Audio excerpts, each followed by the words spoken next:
ابو ہریرہ رضی اللہ عنہ نے بیان کیا کہ فاقے کی وجہ سے میں سخت مشقت میں مبتلا تھا۔ پھر میری ملاقات عمر بن خطاب رضی اللہ عنہ سے ہوئی اور ان سے میں نے قرآن مجید کی ایک آیت پڑھنے کے لیے کہا۔ انہوں نے مجھے وہ آیت پڑھ کر سنائی اور پھر اپنے گھر میں داخل ہو گئے۔ اس کے بعد میں بہت دور تک چلتا رہا۔ آخر مشقت اور بھوک کی وجہ سے میں منہ کے بل گر پڑا۔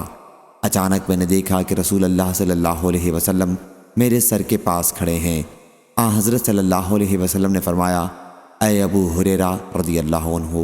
میں نے کہا، حاضر ہوں یا رسول اللہ صلی اللہ علیہ وسلم، تیار ہوں۔ پھر حضرت صلی اللہ علیہ وسلم نے میرا ہاتھ پکڑ کر مجھے کھڑا کیا۔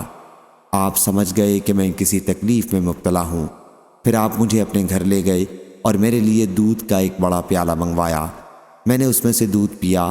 حضرت صلی اللہ علیہ وسلم نے فرمایا، دوبارہ پیو ابو ہریرہ۔ میں نے دوبارہ پیا۔ حضرت صلی اللہ علیہ وسلم نے فرمایا، اور پیو۔ میں نے اور پیا، یہاں تک کہ میرا پیٹ بھی پیالے کی طرح بھرپور ہو گیا۔ ابو ہریرہ رضی اللہ عنہ نے بیان کیا کہ پھر میں عمر رضی اللہ عنہ سے ملا اور ان سے اپنا سارا واقعہ بیان کیا اور کہا کہ اے عمر رضی اللہ عنہ، اللہ تعالیٰ نے اسے اس ذات کے ذریعے پورا کرا دیا جو آپ سے زیادہ مستحق تھی۔ اللہ کی قسم، میں نے تم سے آیت پوچھی تھی، حالانکہ میں اسے تم سے بھی زیادہ بہتر طریقے پر پڑھ سکتا تھا۔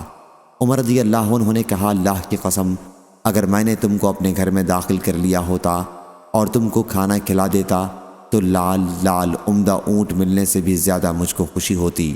صحیح بخاری، حدیث نمبر 5375۔